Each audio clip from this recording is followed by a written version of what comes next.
സംസ്ഥാനത്ത് SSLC higher secondary പരീക്ഷകൾക്ക് തുടക്കമായി. സമയക്കുറവ് പ്രതിസന്ധിയുണ്ടാക്കിയെന്ന് വിദ്യാർത്ഥികൾ പറഞ്ഞു. പശ്ചിമേഷ്യൻ സംഘർഷങ്ങളുടെ സാഹചര്യത്തിൽ ഗൾഫ് മേഖലയിലെ പരീക്ഷകൾ മാറ്റിവെച്ചിട്ടുണ്ട്. ക്വസ്റ്റ്യനൊക്കെ ഇതാണ്. പിന്നെ പ്രെഡിക്റ്റ് ചെയ്ത ഒരു ക്വസ്റ്റ്യനും വന്നിട്ടില്ല. ഈ യൂട്യൂബ് ചാനലിൽ പറഞ്ഞ ഒരു ക്വസ്റ്റ്യനും വന്നിട്ടില്ല. ഒരു ക്വസ്റ്റ്യൻ എഴുതി കഴിഞ്ഞപ്പോഴത്തേക്ക് ടൈം വേഗം പോയി. പിന്നെ അടുത്ത ക്വസ്റ്റ്യൻ എഴുതുമ്പോൾ ആകെ അരമണിക്കൂറുള്ളൂ. പിന്നെ വേഗം എഴുതി. മോഡൽ എക്സാമിനെക്കാട്ടി നല്ലൊരു ക്വസ്റ്റ്യൻ പേപ്പർ നല്ല എളുപ്പമായിരുന്നു. വേഗം എഴുതാനൊക്കെ പറ്റും. മലയാളം, തമിഴ്, കന്നഡ ഉൾപ്പെടെയുള്ള ഒന്നാം ഭാഷയിലാണ് SSLC പരീക്ഷ നടന്നത്.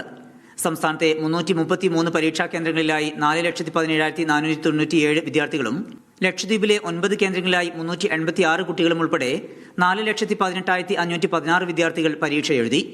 ഇന്നത്തെ എക്സാം കുഴപ്പമില്ലായിരുന്നു. സമയം കിട്ടിയോ?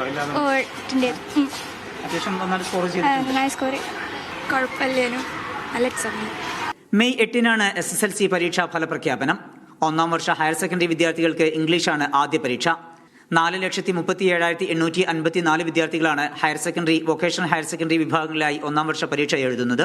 രണ്ടാം വർഷ ഹയർ സെക്കൻഡറി പരീക്ഷകൾക്ക് നാളെ തുടക്കമാകും. മെയ് 22-നാണ് ഫലപ്രഖ്യാപനം.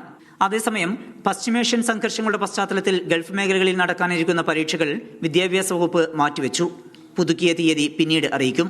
തിരുവനന്തപുരം ബ്യൂറോക്കൊപ്പം മീഡിയ 1 കോഴിക്കോട്.